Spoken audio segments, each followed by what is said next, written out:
자, 우리 앞에까지 배웠던 거에 더해서 하나만 더 나가자, 하나만. 우리 이제 액면 발행, 할인 발행, 할증 발행, 연속 상환사채 배웠잖아. 근데 얘네는 결국은 뭐예요? 결국은 뭐가 중요하다? 향후 지급할 현금 흐름은 다 부채인 거고 걔 부채를 전부 다 현가로 땡긴다라는 개념인 거였지. 그런데 중간에 상환하면 어떻게 회계 처리해야 되나요? 라고 물어볼 수도 있겠지. 자, 원래 제 날짜에 주면 100만 원만 줄 거야. 근데요, 사채 발행할 때 유효이자는 12%인데 우리 일단 봅시다. X 1년 말에 100만 원의 상환을 해버렸대. 무슨 말이냐면 X 3년 말에 100만 원 상환한 게 아니라 X 1년 말에 100만 원에 상환해버렸대. 일단 유효이자법으로 유효이자를 한번 구해보면요. 12%로 구해야 되니까 우리 이거 현가계수 없어도 구할 수 있어야 된다고 했지. 쉽게는 어떻게 구한다고? 두 가지 방법이 있다. 110만 원 나누기 1.12 더하기 10만 원 나누기 1.12 더하기 10만 원 나누기 1.12 하면 여기가 951, 963이 되겠네. 또 두 번째 방법은 1.12 나누기 1 는 하면 3기간 12%의 단일 금액이 계산기에 찍히니까 곱하기 10만 원 M 플러스 하고 미안합니다. 미안. 자, 1.12 나누기 1는 하면 여기까지가 뭐라고? 3기간 12%의 현가, 단일 금액의 현가지. 는 하면 그러니까 얘 뭐 곱해줘야 돼? 100만 원 곱해줘야 돼. 100만 원 곱해줘서 M 플러스에 넣고 그리고 GT 누르면 여기서 3기간 12%의 연금 현가가 나오지. 그지? 여기에 10만 원 곱해서 M 플러스에 넣어주면 M 매물 리턴 값이 똑같이 91963 나온다. 이렇게 두 가지 방법이 있다라고 설명했었죠. 계산기 사용법까지 이야기 같이 했었습니다. 자, 그러면 91963의 부채만큼만 발행될 거고 우리 회사는 95만 원을 빌렸어. 향후에 얼마 주는데? 130만 원 주는데 95만 원에 91963 곱하기 1.12 하면 그래서 이때 원래 얼마인데? 12%를 가산한 199인데 10만 원만큼은 이자를 지급해 우리가. 그러니까 10만 원만큼은 부채가 줄어들어야 되니까 여기가 966 199 이렇게 되겠지. 여기서 곱하기 1.12가 되겠지. 그렇지? 똑같이 곱하기 1.12 하면 곱하기 1.12 하면 10822142 10822142 빼기 10만 원 하면 얼마예요? 982142 982142 해서 곱하기 1.12 하면 100만 원이 나오겠죠. 요런 현금 흐름을 가지고 있고 요런 부채 흐름을 가지고 있다.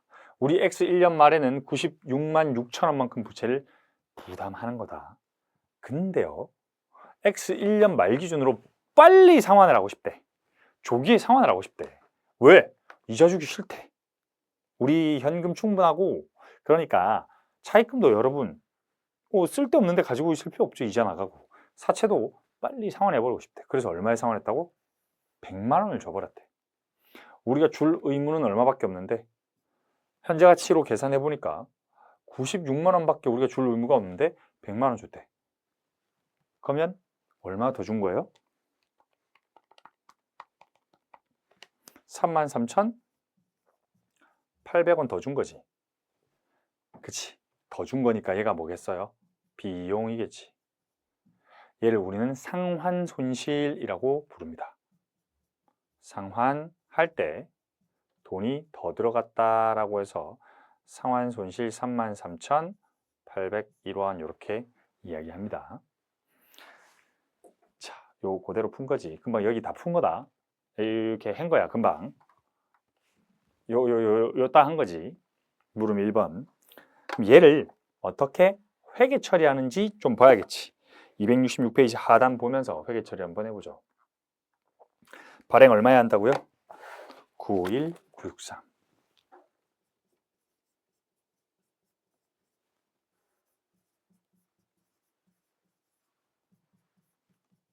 사채 얼마짜리인데? 액면 금액은 100만 원짜리인데 951, 963이니까 여기에 사채 할인 발행 차금이 48037이 나오겠네. 48037이 사채 할인 발행 차금이더라.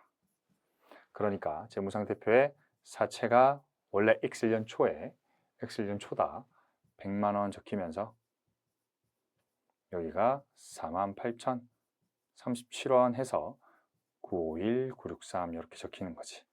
사채 할인 발행 차금. 그쵸?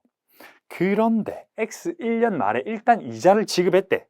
자, 266페이지 물음 1, X 1년 말 이자는 정상적으로 지급하였다라고 돼 있으니까 이자 지급 얼마? 현금 10만 원 주는 거죠. 근데 우리가 실질적으로 원래 12% 시장 이자율을 부담하고 있지. 그럼 951, 963 곱하기 951, 963 곱하기 12%의 이자인 114, 236이겠지. 114, 236만큼 이자를 부담해야 돼. 근데 얼마밖에 안 줬어? 10만 원밖에 안 줬어. 그러니까 부채가 증가돼야겠지. 그러면 부채 차감 계정을 감소시키면서 부채를 증가시키는 거지.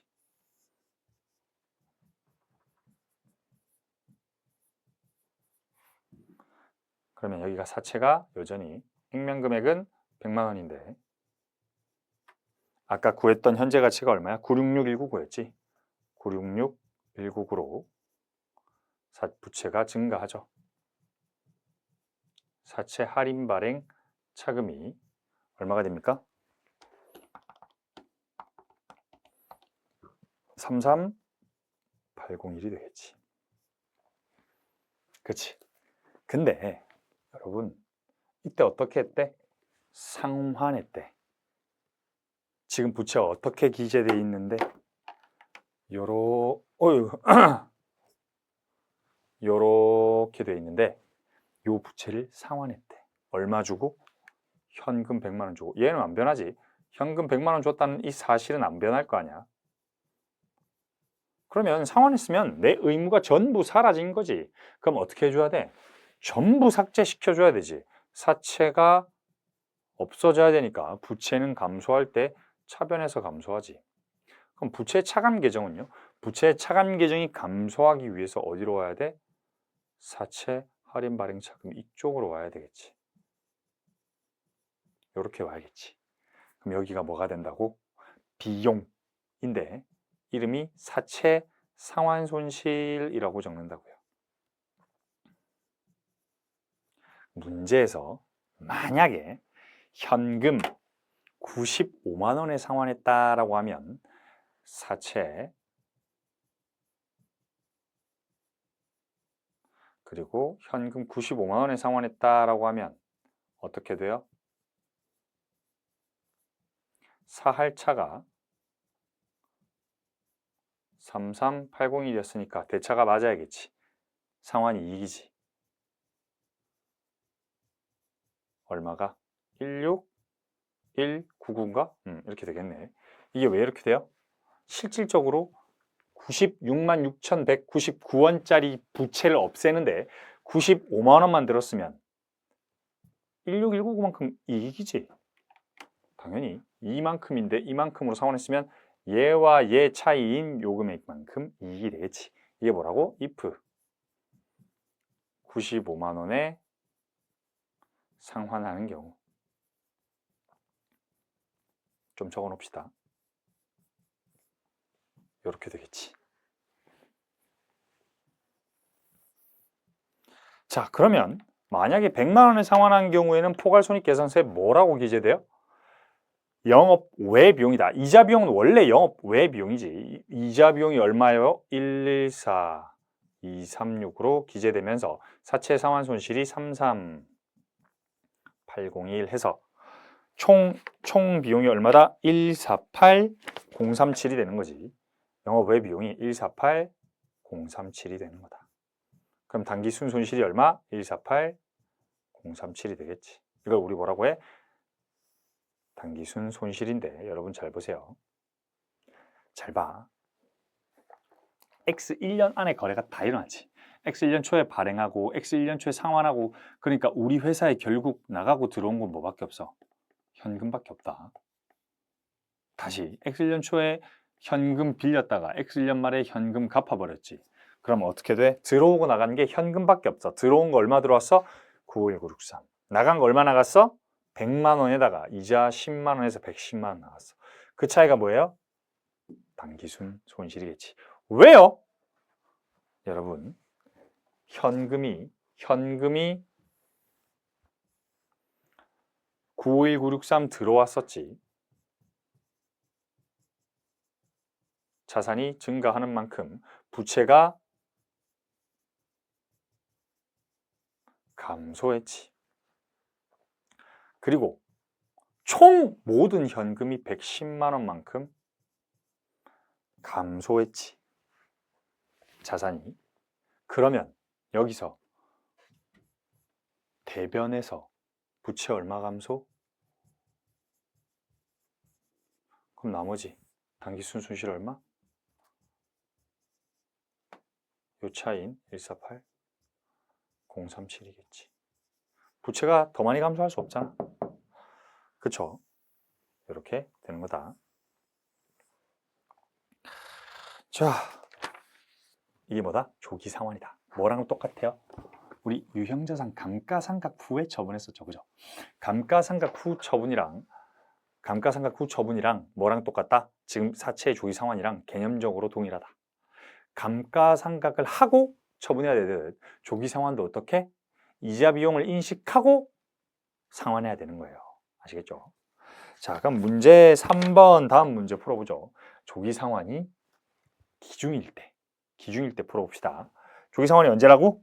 기중. 한마디로 X 1년 초에 장부 금액이 951963이고 액면 금액이 100만 원인 사채를 언제 상환했다고? 7월 1일에.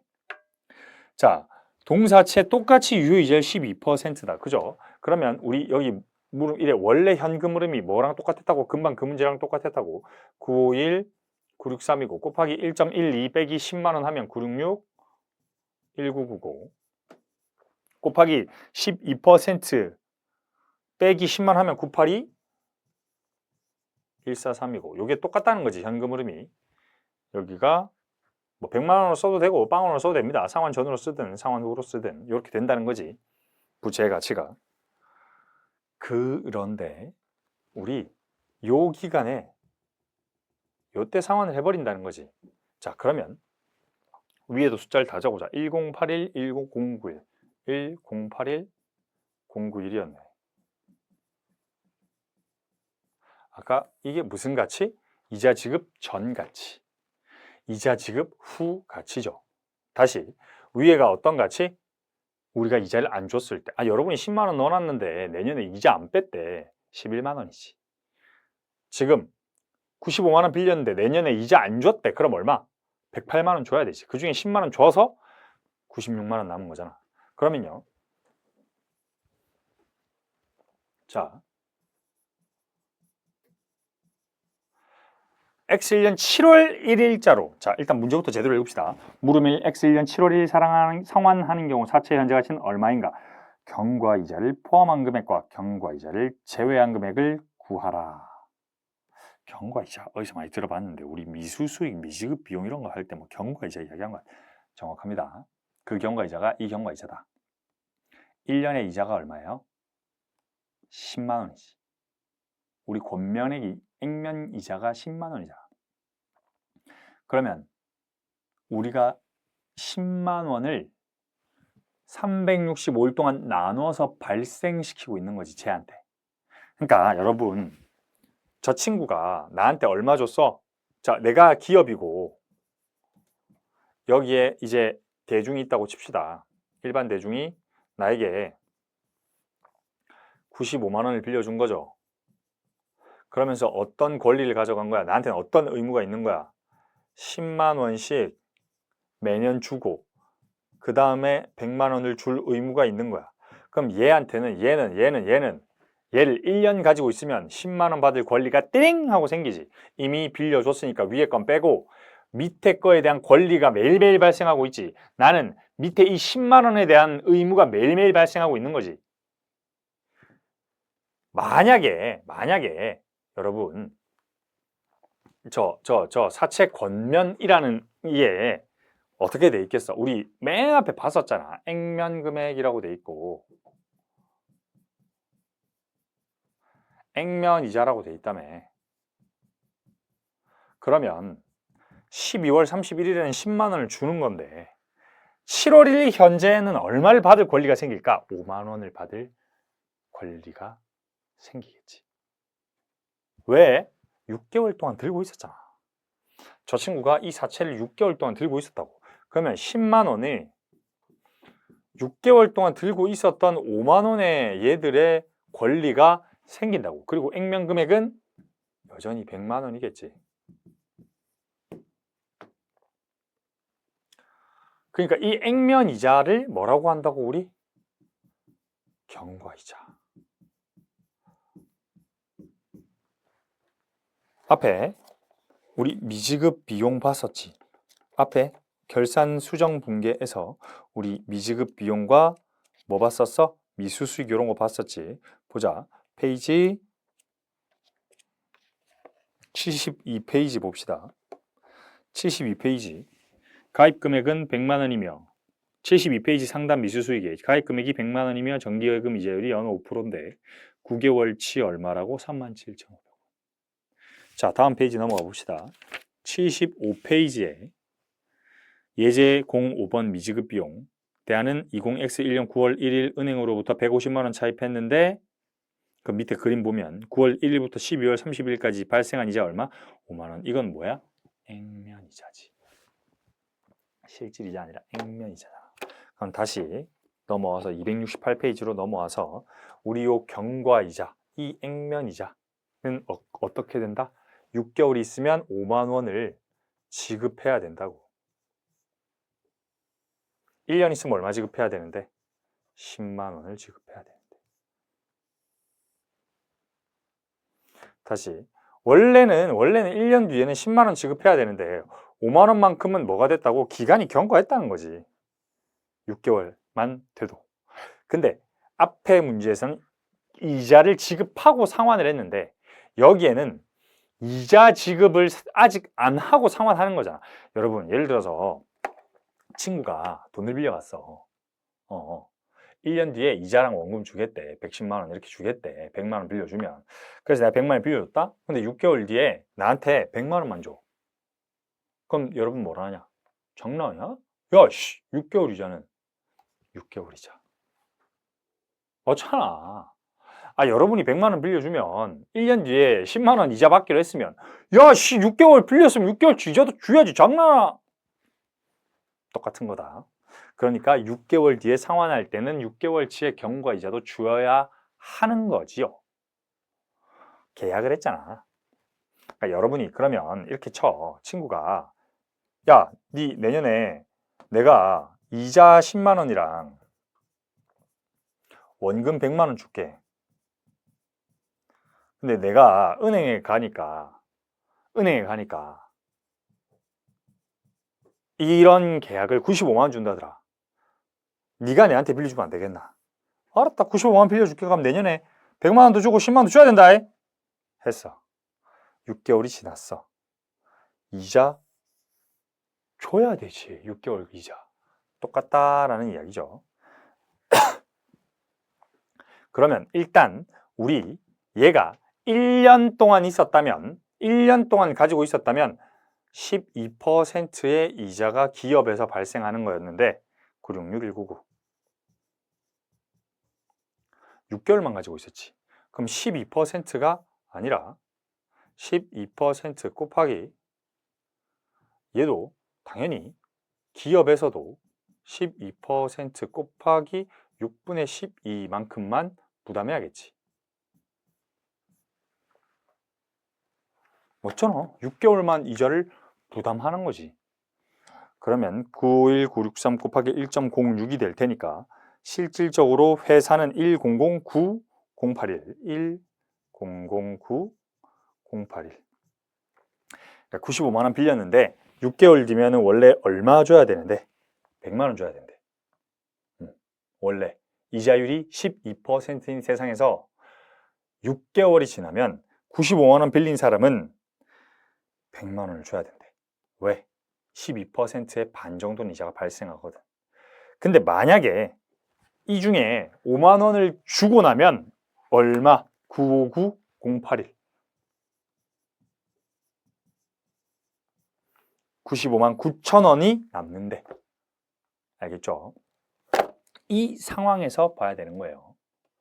자, 다시 올라가서 20X1년 상환하는 경우 사채 현재 가치 경과이자를 포함한 금액이 얼마입니까? 경과이자를 포함한 금액 1009-081 경과이자를 포함한 금액이 얼마다? 1009-081이다. 그럼 경과이자를 제외한 금액은요? 경과이자를 제외한 금액이 959-081이다 라고 하는 겁니다. 항상 앞에서도 이야기했죠. 이자를 포함한 금액과 이자를 제외한 금액이 나뉜다. 그치? 그러니까 이자 지급을 X1년 말에는 완벽하게 하는 건데 이때는 이자를 주기가 애매하다는 거지. 이자 주는 날이 아닌데. 하지만 이 사채권에는 6개월을 가지고 있었으니까 내가 받을 권리, 줄 의무가 발생하지. 그걸 반영해 준다는 겁니다. 자, 그러면 우리가 여기서 5만 원 빼서 959-081이 경과이자 제외라는 금액을 알았어. 그럼 물음 2로 가자. 물음 2. 상환을 경과이자 포함해서 92만 원에 했대. 그렇다면 사채 상환 손익이 얼마고 87만 원에 했대. 그렇다면 사채 상환 손실이 얼마냐를 좀 볼 건데. 다음 페이지로 넘어가서 경과이자를 포함한 금액이 얼마라고요? 009-081이래. 그리고 경과이자를 제외한 금액이 얼마라고? 959-081 959-081이래. 경과이자가 얼마였어? 5만 원이었대.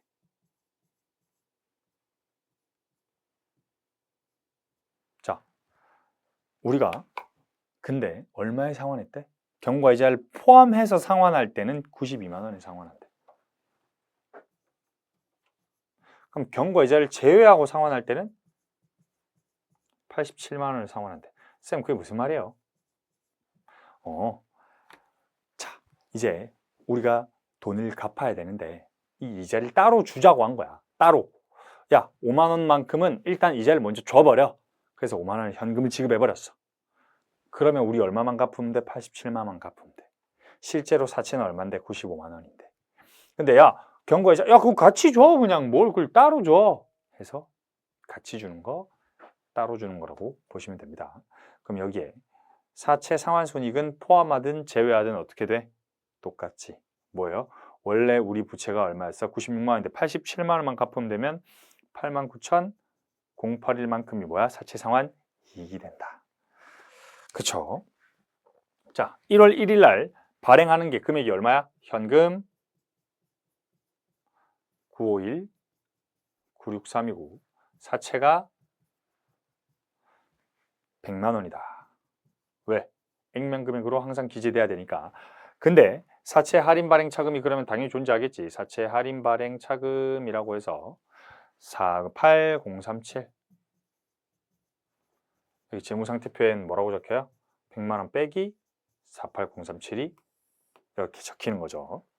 자, 그러면 7월 1일에 어떻게 한다고? 감가상각 후 처분처럼 얘도 이자 비용은 발생은 하는 거라고. 이자 비용은 발생을 한다고. 얼마만큼요?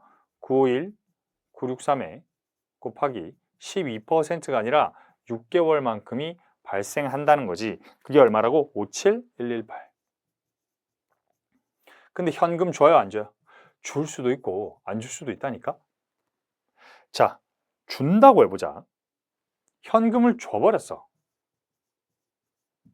그러면 사채 할인 발행 차금이 얼마가 깎여나가? 7118이 깎여나가지. 안 준다고 가정해 볼게요. 안 준다고 가정하면 이자 비용이 57118이고 안 줬어. 하지만 줘야 되지. 미지급 이자가 되겠지. 왜? 발생했잖아. 그럼 여기가 뭐야? 사채 할인 발행 차금이 이렇게 적히겠지. 그러면 동일하게 여기에는 무슨 금액이 적혀? 자, 준 경우에 사채 금액은 경과 이자를 제외한 959081이 적히겠지. 959081이 적히겠지. 얼마 빼기 얼마야? 여기가 48037.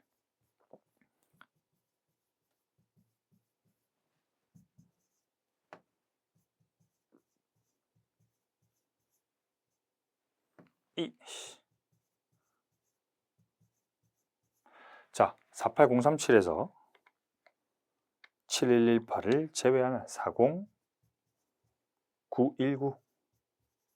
이렇게 되겠지. 이렇게 되면 어떻게 돼요? 이렇게 되면 부채에 미지급 이자가 추가되는 거지. 원래 사채만 있었는데 미지급 이자, 사할차, 사채, 사할차 해서 얘는 똑같겠지. 사채랑 사할차 합해서 얼마라고요? 959081이라고. 미지급 이자 얼마라고요? 5만 원이라고. 그럼 얘 두 개를 합치면 얼마야? 얘 두 개를 합치면 세 개를 합치면 되겠지.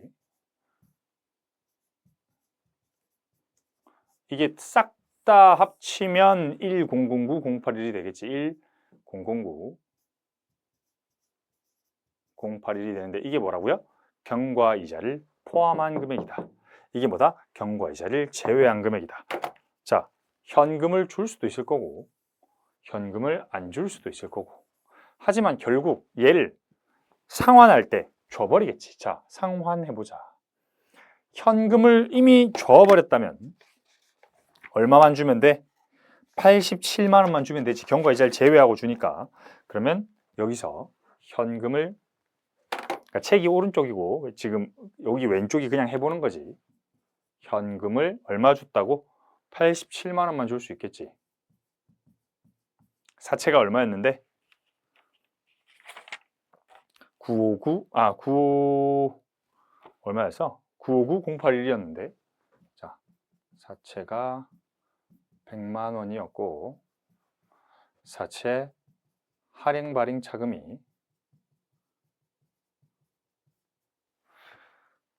얼마였습니까? 40919였네. 40919였고. 그렇지. 그럼 이때 상환 손실이 얼마가 된다? 상환 손실이 아니지. 미안해요. 상환 이익이지. 89081.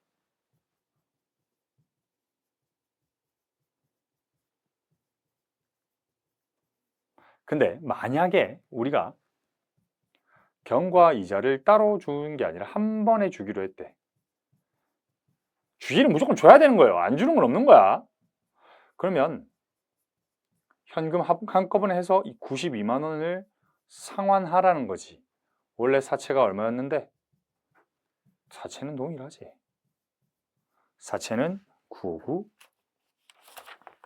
959081이었는데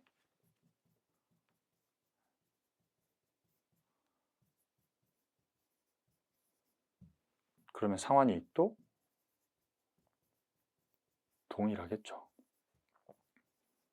이렇게 적히지. 단지 미지급 이자가 내려왔을 뿐이지. 그쵸? 그러고 나면 여기에 뭐라고 적혀? 시산표에는 이자 비용도 적힐 거고 상환 이익도 적히겠네. 근데 결국은 현금 주고받은 것밖에 없지. 현금 맨 처음에 얼마 받았어요? 951963. 그치? 근데 결국 얼마 줬어? 우리가 92만 원. 951963에서 92만 원을 빼면 현금이 3만 9 요만큼 남는 거지. 이득 본 거잖아. 그럼 이자 비용이 총 얼마였죠? 이자 비용이 총 57118. 상환이익이 89081 이렇게 되는 거지. 그러니까 X 1년 1일에 951963이라는 현금이 들어왔고 X 1년 7월에 총 92만 원 나갔으면 그 합쳐서 31963이 현금이 남았겠지. 그러니까 돈을 빌렸는데 이자까지 줬는데 이득이래. 그럴 수 있나? 그럴 수 있죠. 이자율이 급격하게 상승하는 경우 사채의 가치가 엄청 떨어지면서 그럴 수 있죠. 시장 이자율이 급격하게 올라버리면 사채의 가치가 낮아진다. 자, 그러면 사채 상환이익이 얼마? 89081이고 영업의 비용이 57118. 영업의 수익과 영업의 비용을 합쳐서 31963이고 얘는 1년 중에 벌어진 일이니까 현금이 왔다 갔다 한 것밖에 없네 라고 해서 이익이 생길 수 있겠죠. 극단적인 경우고 사실 금액으로 본 거지 뭐 이런 경우는 잘 없긴 하겠지. 자, 앞으로 좀 넘어갑시다. 앞으로 넘어가서 우리 여기서 좀 볼 건데 이거 어떻게 했지? 951 963이었고 1년 뒤에 12% 해서 1081 091이었고 요렇게 좀 봤다, 그지? 966 199.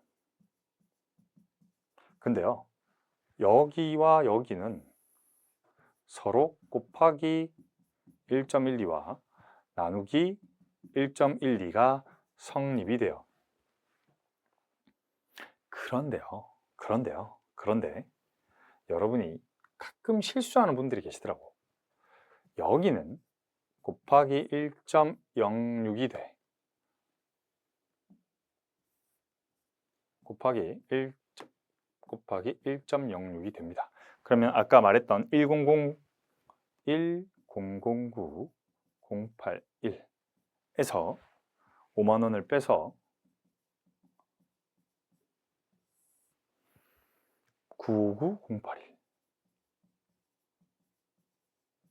959081이 되는데 요렇게 해도 되거든. 근데 뭐 하면 안 돼?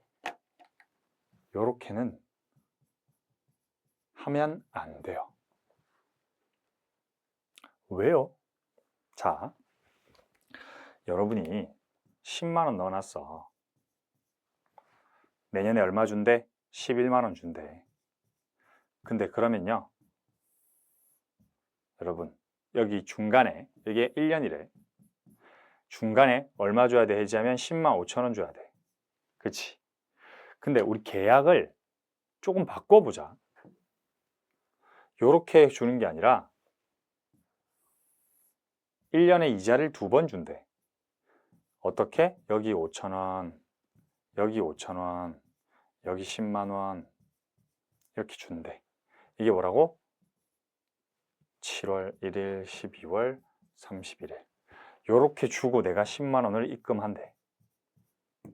근데요, 이 5천 원을 여러분이 빼지 않으면 어떻게 돼요? 이자에 이자가 붙죠. 이자에 이자가 붙는다는 거지. 그래서 만약에 여러분이 10만 원 해서 계속 10만 원인 이유는요, 여기에서 곱하기 10만 5천 원이 됐다가 5천 원을 빼야만 10만 원이 되는 거지. 그러니까 1년에 지금 이자 2번 지급하는 경우를 말하고 있습니다. 완전히 빼야만 10만 원이 되는 건데, 근데 만약에 안 뺐대. 그럼 7월 1일자로 내 통장에 얼마가 찍혀 있는 거야. 5천 원을 받아버렸으면 10만 5천 원이 찍혀 있지. 그러면요, 여기 때는 10만 5천 원을 줘야 되는 게 아니라, 그러면요,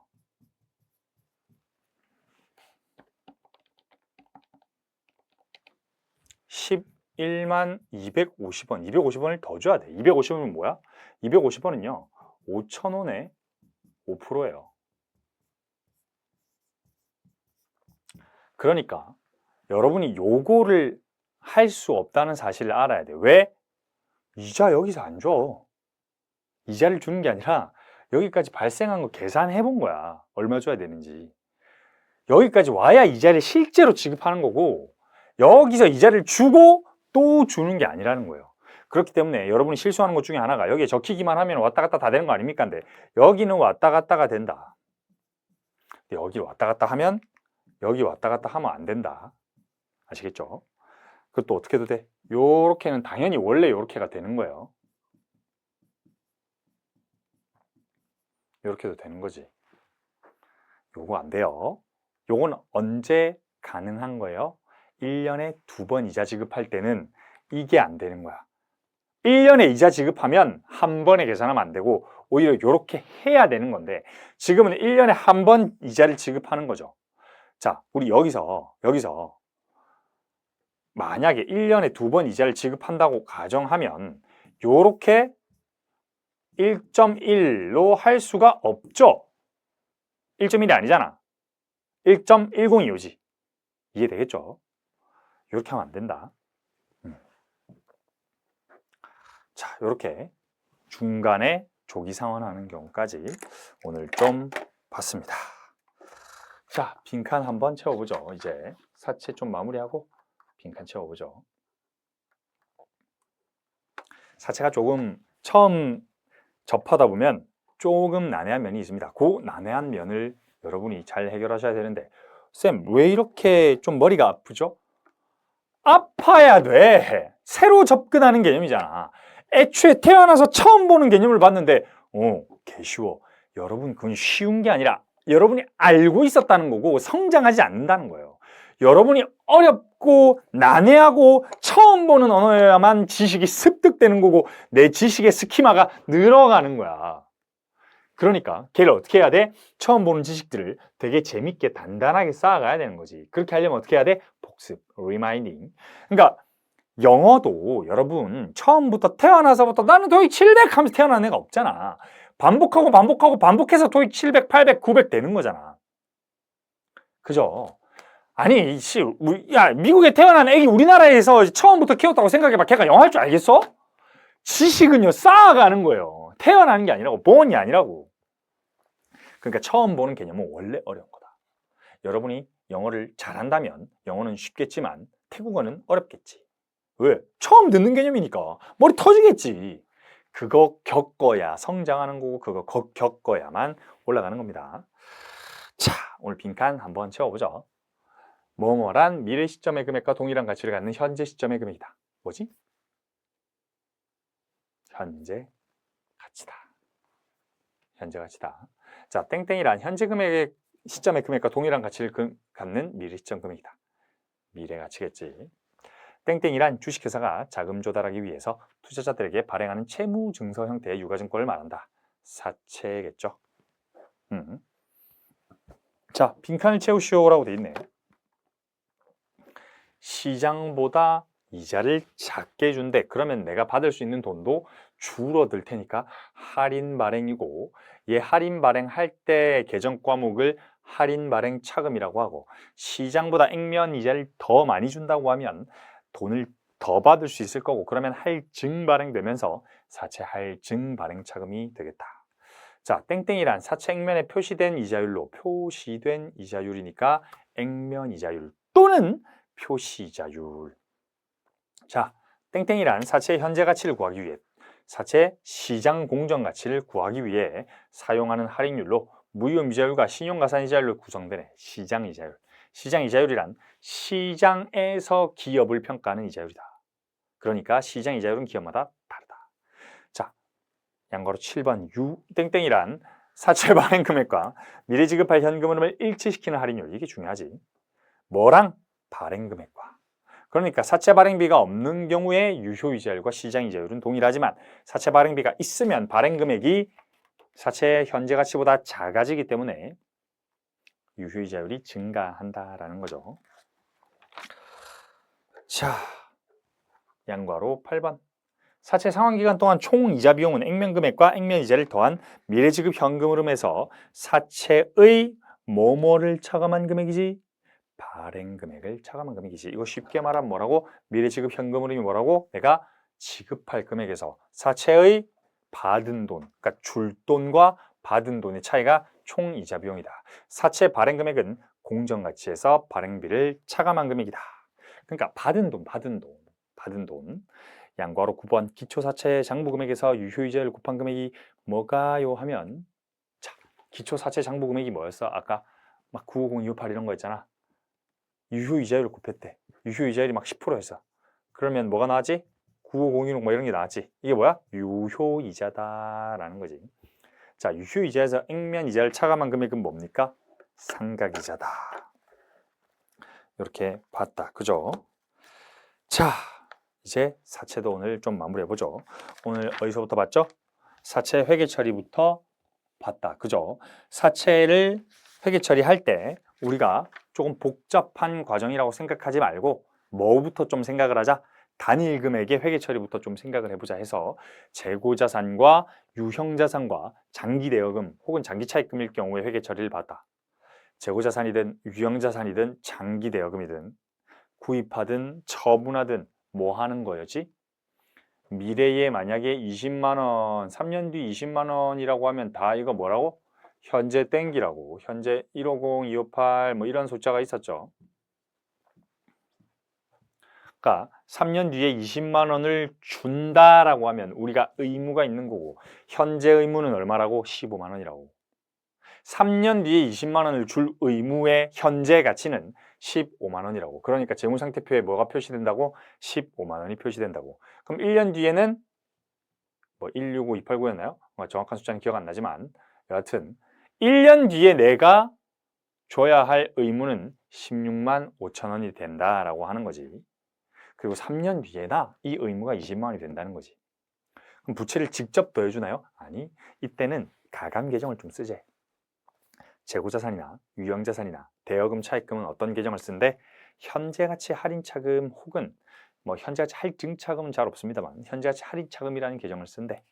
근데 사채는 조금 다르대. 사채는 그 이름이 사채 할인 발행 차금이라는 계정 과목을 쓰다라는 거지. 만약에 사채도 예를 들어서 액면 이자가 제로고 액면 금액만 존재한다면 얘 똑같이 150, 258로 발행된다는 거지. 그리고 3년 동안 어떻게?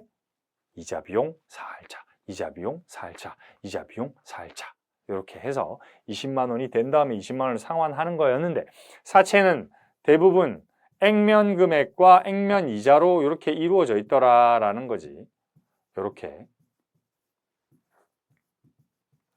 액면 이자까지 다 더해준 공정가치가 기초금액이더라라는 거였다. 그지? 그래서 우리 할인 발행하는 경우에 대해서 이야기도 했었고 할증 발행에 대해서도 이야기를 좀 했었다. 할인 발행은 어떻게 회계 처리하는 거였지? 사채 금액을 100만 원으로 넣어놓고 부채 차감 계정인 사채 할인 발행 차금을 차변에 넣어놓는 거고 사채를 증가시켜야겠지. 그러니까 95만 원에 빌렸지만 100만 원 갚아야 되기 때문에 95만 원이 100만 원으로 가는 길이 있는 거지. 95만 원 곱하기 1.1 빼기 8만 원으로 95만 원이 100만 원으로 가는 과정이 있는 건데 그 과정을 차감 계정을 없애면서 가는 거지.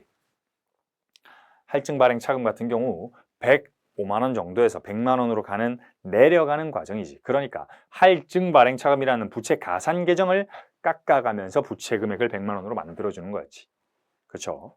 그리고 우리가 현재 가치를 구하는 여러 가지 방법에 대해서 배웠는데 첫 번째 방법이 유효이자율법이라고 해서 처음에 구한 현재 가치에서 곱하기 유효이자율 빼기 지급현금흐름 곱하기 유효이자율 빼기 지급현금흐름 남은 부채 이렇게 구한 적이 있었고 또 거꾸로 역산이라고 해서 내가 지급해야 할 현금 흐름의 할인 금액이 현재 부채에다가 줘야 할 현금 흐름을 더한 게 경과 이자를 포함한 이자였고 이 부채 금액을 다시 할인하면 현재 부채 이렇게 역산하는 방법도 있었고 또 뭐도 있었죠? 삼각표를 그리는 방법도 있었다.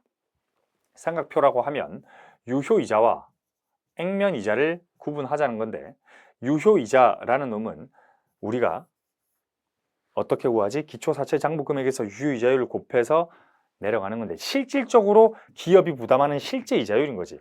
내가 95만 원을 빌렸어. 그러면 유효이자율이 10%면 당연히 9만 5천 원이 나의 이자라는 거지. 근데 실제로 얼마 지급하면 8만 원 지급하면 15,000원만큼은 뭐 해줘야 된다고?